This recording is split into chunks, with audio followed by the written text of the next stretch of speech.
Mes bien-aimés frères et sœurs en Christ, en cette heure que d'aucuns qualifient de critique, il est de notre devoir, porté par la vérité éternelle et la charité apostolique, d'aborder avec clarté et fermeté des questions qui touchent à la fibre morale de notre société et à la dignité inaliénable de la personne humaine. Parmi les défis les plus sérieux se dresse aujourd'hui la question de la redéfinition du mariage, cette institution sacrée, établie par Dieu lui-même, et qui ne saurait être soumise aux fluctuations de l'opinion publique ni aux décrets des autorités civiles. Nous faisons face, non pas à une simple tendance sociale, mais à ce qui est perçu par beaucoup au sein de l'Église comme une rupture morale profonde, une tentative de détacher l'union de l'homme et de la femme de son dessein divin, de son ordre naturel et de sa puissance génératrice. L'heure n'est pas au silence.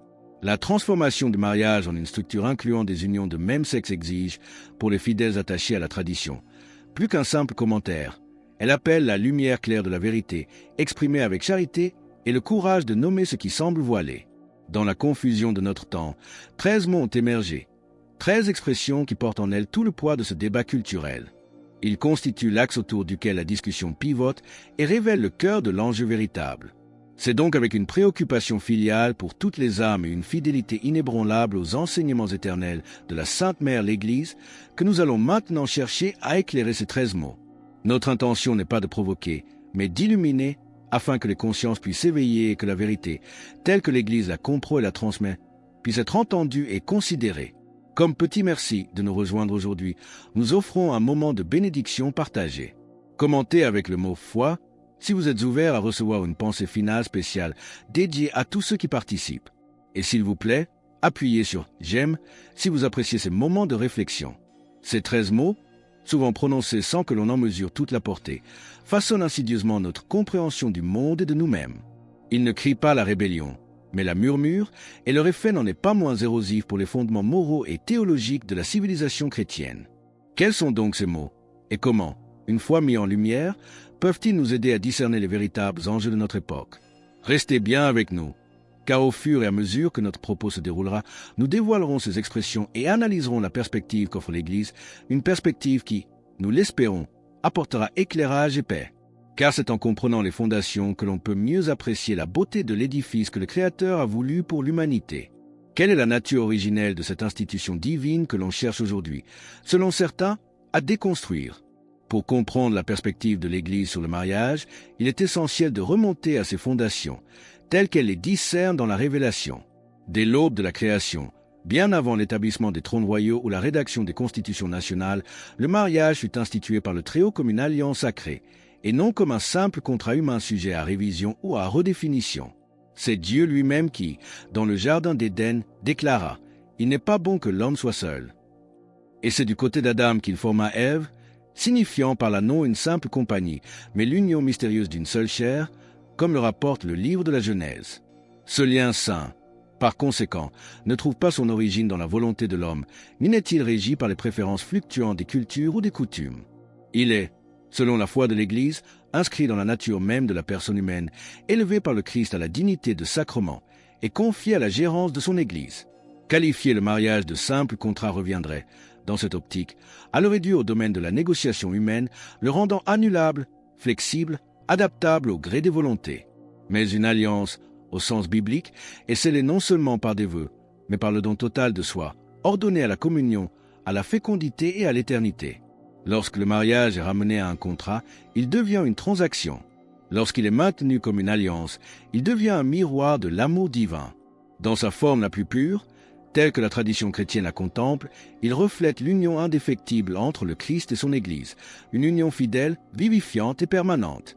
Aucune autorité civile, de ce point de vue, ne possède le pouvoir de redéfinir ce qu'elle n'a pas créé, et aucune législation, aussi bien intentionnée soit-elle, ne peut se substituer à la vérité éternelle que le Créateur aurait inscrite dans l'âme humaine.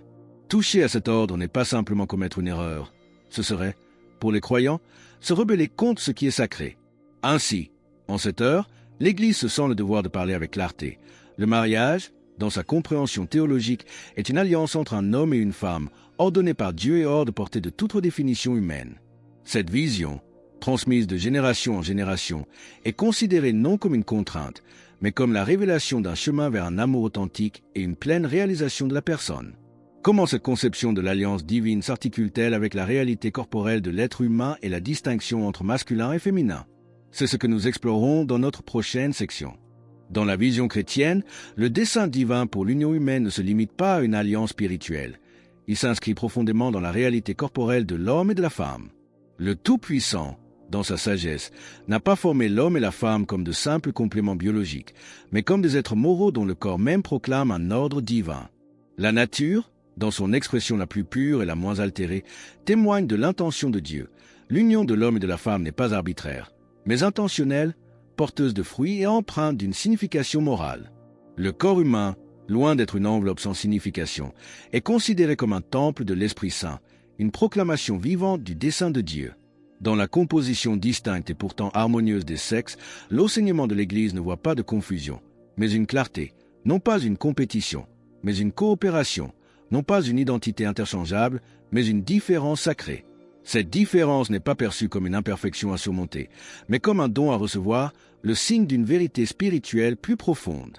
L'homme et la femme, dans cette perspective, ont été créés pour entrer dans une communion qui reflète l'amour créateur de Dieu, un amour qui est à la fois unitif et procréatif.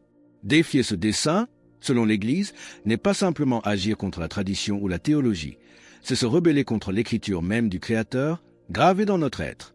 C'est affirmer que l'ordre de la chair n'a pas de sens, que le corps ment et que l'identité est une construction de la volonté plutôt qu'un don de Dieu.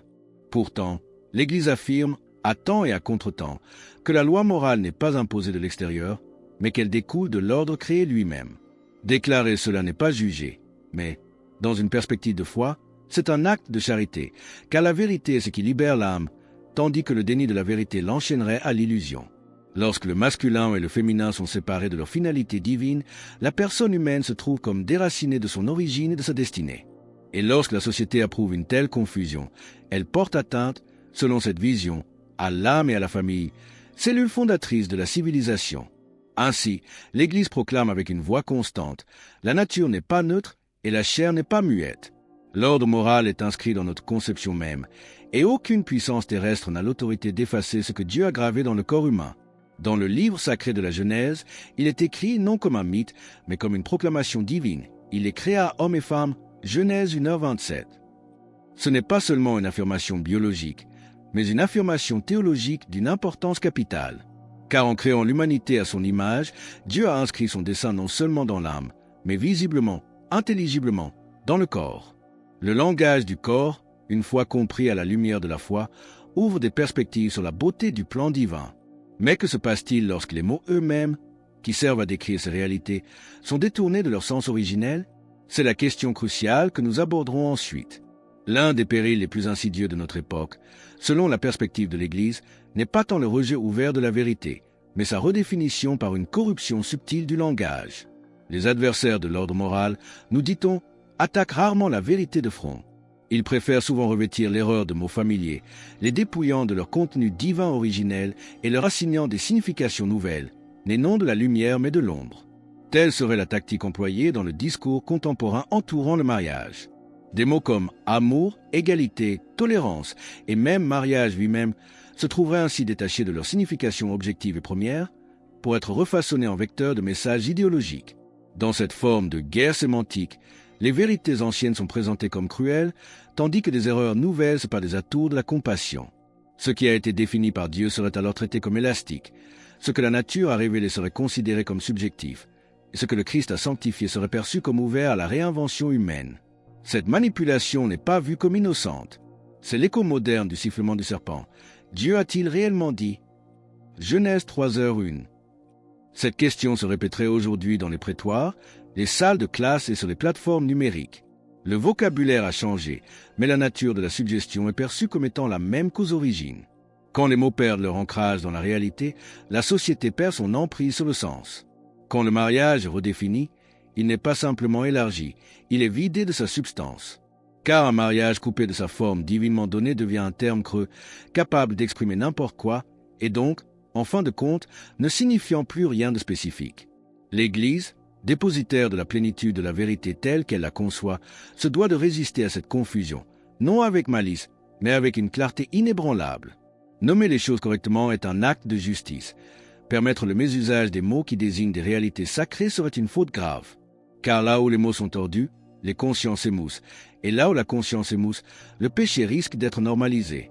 Un ensemble de 13 expressions, souvent prononcées sans mûre réflexion, serait devenu l'échafaudage sur lequel se construit le rejet moderne de l'ordre divin. Ces mots ne crient pas la rébellion, ils la murmurent. Des termes comme l'amour c'est l'amour, l'égalité du mariage, ma vérité, adulte consentant, identité de genre, assigné à la naissance, la famille est fluide, inclusivité, tolérance, affirmatif, espace sécurisé, discours de haine et progrès. Chacun de ces termes, lorsqu'il est manié par l'esprit du temps, dissimulerait plus qu'il ne révèle. Prenons l'expression « l'amour c'est l'amour ». En surface, elle séduit, mais examinée à la lumière de la vérité transcendante, elle peut apparaître comme une réduction dangereuse, niant le contenu objectif de l'amour, son ordination au bien et sa dépendance à la vérité. Car l'amour coupé de la vérité n'est plus amour, mais sentiment. Si ce rappel à la vigilance quant à la signification profonde des mots et à la recherche de la vérité vous touche, et si vous vous sentez poussé à affirmer votre désir de lumière et de clarté dans un monde parfois confus, partagez Amen dans les commentaires. L'Église appelle donc à un discernement profond sur le langage que nous utilisons, car les mots façonnent la pensée, et la pensée façonne l'action. Comment alors concilier l'appel à la vérité avec l'exigence, tout aussi chrétienne, de l'amour et de la charité? Face à la complexité du langage et à la confusion des idées, une question cruciale se pose. Comment l'Église peut-elle maintenir ce qu'elle considère comme la vérité tout en exerçant l'amour et la charité? Il existe une perception, aujourd'hui largement répandue, selon laquelle l'amour, pour être authentique, devrait rester silencieux face au péché ou à l'erreur. Dans cette optique, contester l'erreur équivaudrait à haïr et affirmer une vérité morale diviserait, tandis que la seule bienveillance passive unirait. Cependant, l'enseignement de l'Église propose une autre vision, qualifiant cette première approche de fausse compassion, une compassion qui priverait l'âme de ce dont elle a le plus désespérément besoin, le salut et la vie en plénitude avec Dieu.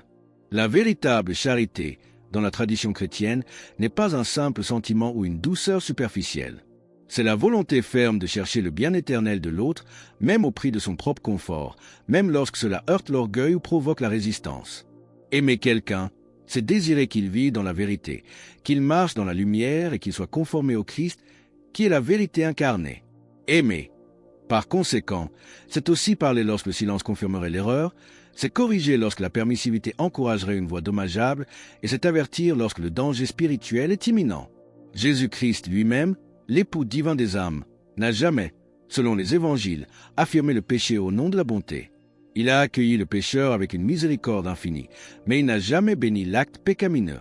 À la femme surprise en adultère, il a offert le pardon, mais il a aussi commandé « Va, et désormais ne pêche plus » Jean 8h11. C'est cela l'amour divin, miséricordieux et juste, compatissant et sans compromis sur la vérité, tendre et ancré dans le réel. C'est cet amour que l'Église s'efforce d'incarner et d'étendre à tous. Dans cette perspective, l'idée que les unions de même sexe devraient être acceptées au nom de l'amour est considérée comme une grave distorsion. Bien que cette idée puisse naître de l'empathie, de relations blessées ou de la pression culturelle, son aboutissement serait l'abandon de la vérité telle que l'Église la comprend. Et là où la vérité est absente, l'amour cesse d'être sain et peut devenir permissif, voire préjudiciable pour l'âme. Affirmer l'identité d'une personne tout en niant la loi morale divine serait, dans cette vision, consentir à son éloignement de Dieu. Retenir la vérité sous prétexte d'affirmation équivaudrait à regarder passivement une âme s'égarer. Ce n'est pas de l'amour, ce serait une forme de renoncement.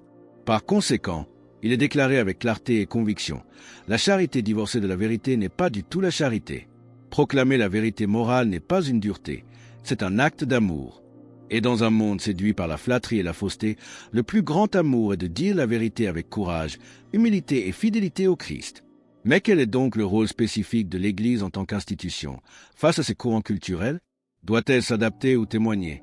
Face aux courants culturels qui remettent en question des fondements anthropologiques et spirituels, l'Église se perçoit non comme une institution façonnée par les modes passagères, ni comme une servante de l'esprit du temps, mais comme l'épouse du Christ. Née de son côté transpercé, sanctifiée par son sang, elle est dotée de l'Esprit Saint pour garder ce qui est éternel au milieu des sables mouvants de l'histoire. Sa mission, telle qu'elle la conçoit, n'est pas de divertir, d'apaiser à tout prix ou de s'adapter aux caprices de la société, mais de proclamer avec une fidélité inébranlable la vérité qui lui a été confiée par son divin fondateur.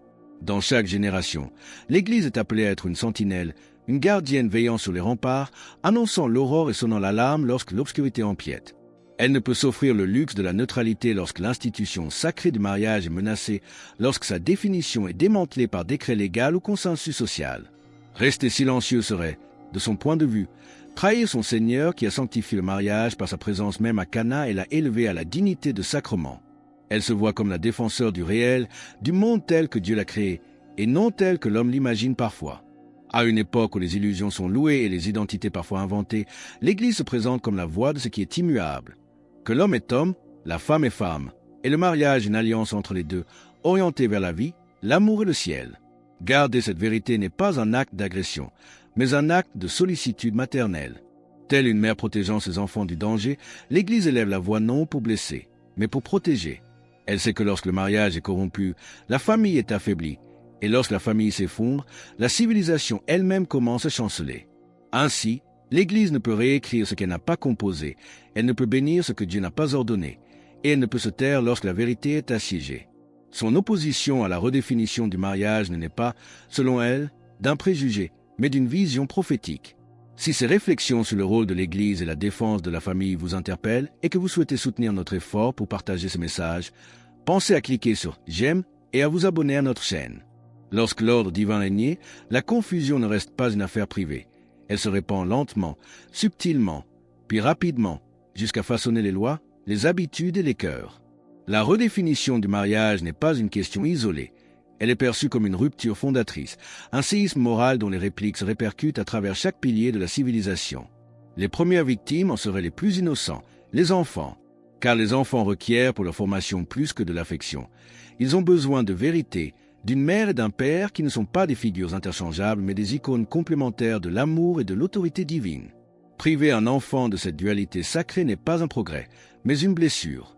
Les conséquences étant au-delà du foyer, la société perdrait la mémoire de ce que signifie être humain, les institutions chancelleraient, l'éducation deviendrait confuse, la loi arbitraire. L'âme elle-même souffrirait, car lorsque l'identité est définie par la seule volonté plutôt que reçue comme un don, l'homme dérive vers une auto-invention aliénante. Face à ces enjeux, quelle attitude les fidèles sont-ils appelés à adopter? Comment peuvent-ils être des témoins courageux de la vérité dans l'amour? Face aux défis que l'Église perçoit pour le mariage et la famille, quelle doit être l'attitude des fidèles? Comment peuvent-ils être des témoins courageux de la vérité tout en agissant avec amour? L'enseignement de l'Église rappelle qu'à chaque époque où la foi est mise à l'épreuve, Dieu suscite des témoins, des martyrs non seulement du corps, mais aussi de l'esprit, qui refusent de se prosterner devant les idoles de leur temps. Aujourd'hui, face à ce qui est décrit comme une apostasie culturelle niant le plan divin pour le mariage, les fidèles sont appelés à ce même témoignage. Proclamer la vérité dans un monde qui parfois la méprise, c'est prendre sa croix. Le martyr a de nombreux visages. Ce peut être le sacrifice de la réputation, du confort, de l'acceptation sociale. C'est le courage quotidien d'affirmer ce qui est juste lorsque tout autour clame le compromis. C'est tenir ferme quand soufflent les vents de l'hostilité. Parler clairement quand des voix exigent le silence, mais sans abandonner la fidélité. Que ceux qui défendent la sainteté du mariage ne se laissent pas décourager par les menaces ou la dérision, mais puisent leur courage dans la certitude que souffrir pour la justice, c'est partager les souffrances et la gloire du Christ. Leur témoignage est un phare pour ceux qui sont perdus. Ce courage ne naît pas de la force humaine, mais de la grâce divine. La défense du mariage est un devoir sacré, une bataille spirituelle. La prière en est le fondement. C'est dans l'humble supplication devant Dieu que la force est renouvelée, la sagesse accordée. Que le chapelet soit notre bouclier, le Sacré-Cœur notre refuge. Mais la foi sans les œuvres est morte. Le chrétien doit agir avec audace et sagesse, dire la vérité avec clarté, éduquer avec charité, voter en conscience, former des communautés qui reflètent l'ordre divin, soutenir les familles et défendre les droits des parents. Le courage est contagieux. La cause est sainte, et la récompense, espère-t-on, éternelle. N'ayons pas peur des voix de ce monde, mais écoutons l'appel du Christ. Ne crains pas, avançons, constants dans notre témoignage. Même au milieu du triomphe apparent de l'erreur, le plan de Dieu se déploie. Les épreuves actuelles servent à purifier les fidèles, à réveiller les tièdes et à préparer une moisson de sainteté. La restauration d'une juste compréhension du mariage viendra par un retour au dessein de Dieu, par la repentance, la conversion et le renouvellement des cœurs. L'Église continue d'offrir la miséricorde et la lumière de la vérité. Que personne ne désespère. Que les fidèles persévèrent dans la prière, la fidélité à la doctrine et le témoignage courageux. La restauration est certaine parce qu'elle est fondée sur le roc du Christ. Attendons avec une espérance inébranlable le jour où la vérité brillera à nouveau. En cette heure, l'Église est appelée à être un signe d'unité, fondé sur la vérité immuable de l'Évangile. L'unité véritable s'épanouit là où la vérité est confessée et vécue. Que chacun entende l'appel à la sainteté et à la vaillance. La défense du mariage sacré est une vocation, une invitation à imiter le Christ. La sainteté est le fondement de tout vrai courage. Avec l'aide de Dieu, même les plus faibles deviennent de puissants témoins. Que nos paroles soient assaisonnées de charité, nos actions marquées par l'humilité et nos cœurs enflammés de zèle pour le royaume. Souvenons-nous des paroles de l'apôtre. Soyez vigilants, demeurez fermes dans la foi, soyez courageux, soyez forts. 1 Corinthiens 16h13. Alors que nous concluons ce message, nous vous invitons à affirmer la place centrale de Jésus dans nos vies et dans la recherche de la vérité. Commentez Jésus est roi ci-dessous pour témoigner de cette conviction avec nous. Et votre parcours de foi ne doit pas s'arrêter ici. Cliquez sur la vidéo qui apparaît maintenant sur votre écran pour un autre message édifiant que nous avons préparé pour vous. Que Dieu vous bénisse.